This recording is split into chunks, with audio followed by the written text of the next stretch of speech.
Giovanni Segantini became one of the most popular artists of his day. He would rise above poverty and hardship, and its many challenges to find himself by sheer perseverance. He later would recount those struggles. When Segantini was about 5 years old, his mother, who had never recovered from his birth, died suddenly. He remembered her vividly, and in years to follow maternal love became one of his favourite subjects. This pathos is found in many of his pictures, both in those of the Brianza period at the foot of the Alps in the northwest between Milan and Lake Como, and in his Alpine compositions. In his works, too, we find the love of the mother for her living child, the mother weeping over her dead child's grave, the cow's love for her calf, and the sheep's love for her lamb. Segantini had painted over and over again, perhaps with a feeling of duty and of paying the debt which he owed his mother for having even unwittingly been the cause of her death. "I see her," he wrote, "with my mind's eye, her tall figure, her languid gait. She was beautiful, not like the sunrise or midday, but like the sunset in spring. When she died, she was 29 years old," he recounts. "My father was about 20 years older than she, who was his third wife." In 1863, when Giovanni was 5 years old, after his mother's death, his father shut up his trade business at Arco, which was a commune in Trentino Alto Adige, in northern Italy, and went to Milan, where he had another son and daughter by his first wife, with the intention of settling there. The elder son kept a small perfumer's shop, while the daughter looked after the house, the two just managing to keep body and soul together. But things were going badly, and the shop had to be closed. Then Segantini's father and brother left Milan and emigrated to America in the hope of finding better luck. They never returned. Giovanni, by that time just turned 6, remained behind with his half-sister.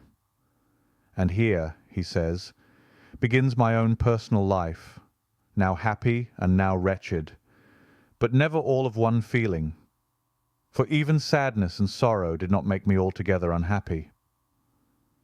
His was a lonely life indeed, for his sister had to be out all day at her work, leaving her little brother alone in the 2 tiny rooms that they occupied in a wretched tenement in the Via San Simone.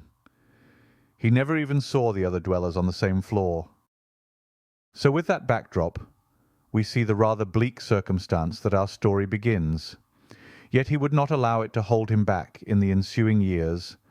He found one day he had the early signs of rendering things with some ease, and it was noticed.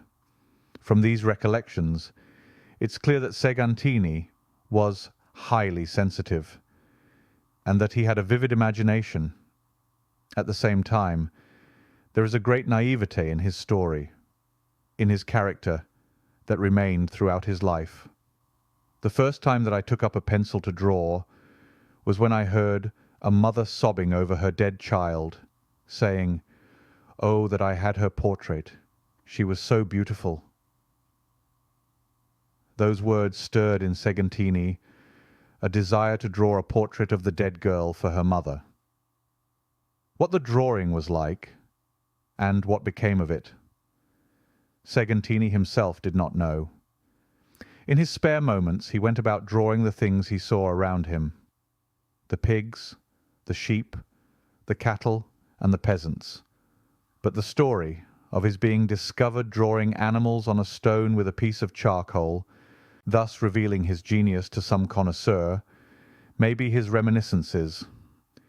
However, a few years later, Segantini wished to have better opportunities of developing his talent.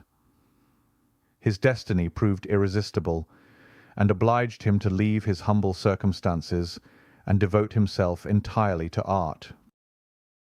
We next find him studying ornamental drawing at the Brera Evening School. By day he worked for a living. How he managed to live at all is not clear. He afterwards sold a few drawings, for which he was paid a wretched pittance. His first box of colours was given to him, after he had studied 2 years at the Brera by Signor Bernacchi, one of his professors.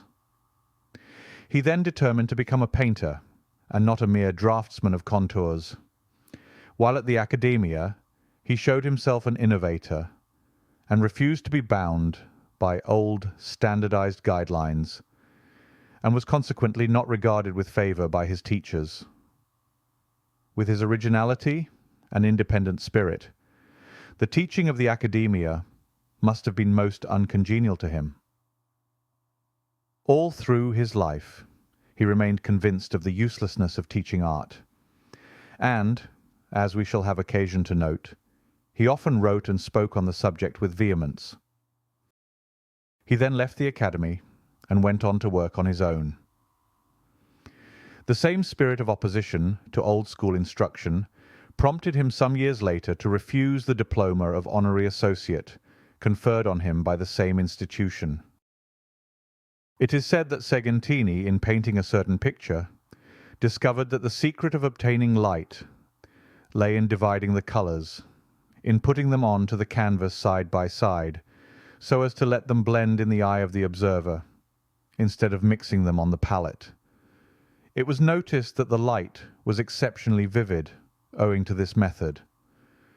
One of the artist's fellow students wrote of it. It was at once noticed that from that painted effort the light seemed to be right.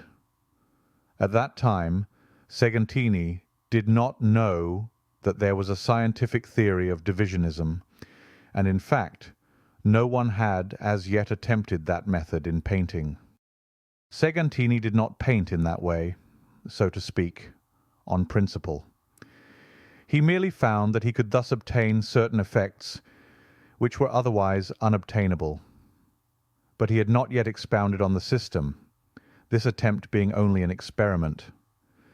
Subsequently, his divisionism was practically discarded. He did not take it up and perfect it until many years later. This is what he wrote concerning the question: "During this time, I painted my first picture in oils, the choir of the Church of St. Antonio. I certainly did not intend to produce a work of art, but only to try my strength in painting. Through an open window, a torrent of light fell upon the carved stalls of the choir. In endeavouring to paint this effect, I found that mixing the colours on the palette gave me neither light nor reality, but that by using them pure and laying them side by side on the canvas, in the quantities I should have used in mixing them upon my palette, and thus leaving the eye, looking at the painting from a distance, to blend them, gave an effect of more air, more light, and consequently of more reality. This secret, now a proven fact, had been perceived by painters of all times and all countries, the first of whom was Fra Angelico. It came to me through my loving and earnest study of nature, as something personal and individual. Divisionism never became a mannerism, for no one knew better than he that neither divisionism nor pointillism, nor any other ism, is sufficient of itself to produce a good picture. I do not know anything, he wrote, for which I feel a greater repugnance than for so-called scientific systems materially applied to art. Art should certainly not reject the discoveries of science, but it should, by their means, find the secrets of nature and translate them into a picture. Otherwise, it will not be an achievement of art. It will remain an achievement of science. These certain striking qualities attracted the attention of Signor Vittore Grubici, the artist and art critic, who became Segantini's guide, philosopher, and friend for many years, although during the last phase of his career they disagreed on many questions connected with art. Other pictures followed in quick succession, in which Segantini felt his way, now trying one style of work, now another, seeking to discover in which direction his real vocation lay. At each phase he was his own person, his own artist. After all, creativity and inquisitiveness is the rule for artists, a peculiar nature to unveil what we see and help the world at large to see, perhaps in a new way. Of his attempts at portrait painting, none are in any way remarkable. It was a style of work to which he did not devote himself until several years later, and even then he did not become a regular portrait painter. Most of these works are strikingly realistic. Some few critics and friends already discerned that Segantini would someday achieve great things. Signor Grubisi summed up his work as follows. Thinking over this first part of your work, I find that your powerful and bellicose nature, which pressed you onward, and also your financial difficulties, distracted you from the pure and simple study of nature.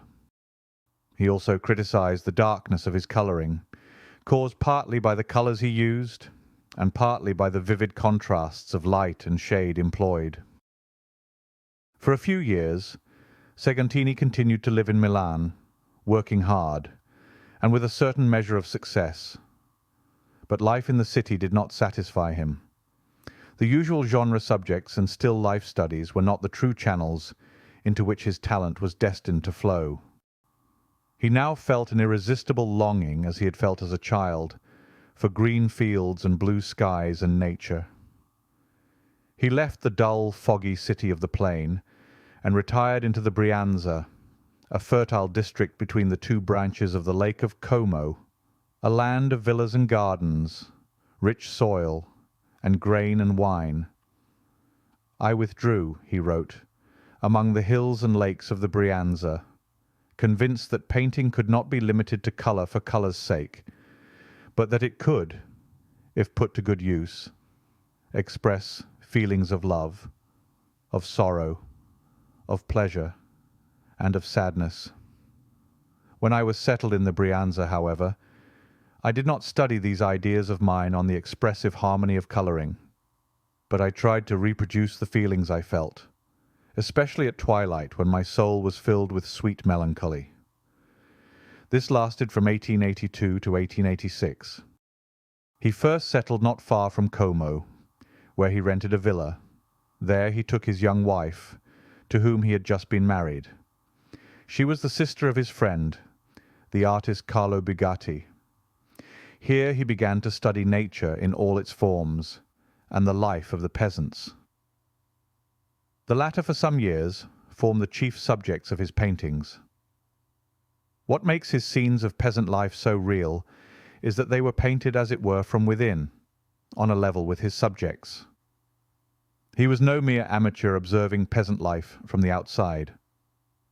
The blood of country folk flowed in his veins, and now he once more lived among them, leading their life, watching their toils day by day, sharing their joys and sorrows as he had in his childhood. In the second phase of this period he devoted himself more thoroughly to the study of nature. This period of Segantini's art has by some been called the Millet period, and his work has been often compared with that of the great French artist. There is undoubtedly a certain outward resemblance between the two painters, but it is owed more to the fact that both artists lived in the country amid peasants, and that both were subjected to the same impressions, rather than to the fact that the one imitated or was directly influenced by the other. Segantini really knew little or nothing of other artists and of their work. But there is still one thing for which I long. It is to see France. I am painting a picture for the exhibition of 1900. I shall accompany it to Paris myself, so I am learning French, and all my family is learning it with me. Then I shall make a tour round Europe, and see the museums which I have never seen. I shall see the great masters of whom I have heard so much, and the great cities whence the books and the newspapers come. I shall see the faces of unknown friends who have written to me, and the houses which shelter my pictures. But above all, I shall visit France. That is my dream. That was his dream, a dream which appeared so easy for him to realize, had not death prevented him. He went to his little chalet for some final work, but the cold came early. He got a chill, sent for a doctor, but it was too late, and he passed. He was just 41 years old. The year was 1899. His paintings were collected far and wide, but to leave his native land was not to be. There is so much more we discovered that was written of Segantini. His reputation was sure. His work and success did come his way, so it has been a presentation that we felt that his story was one of passion, difficulties, and perseverance, but ultimately success. We hope you enjoyed this look at a painter who lived the dream and won. So with that, we look forward to seeing you next time. Please remember to leave a like, as it helps the channel. Until next time, it's bye for now.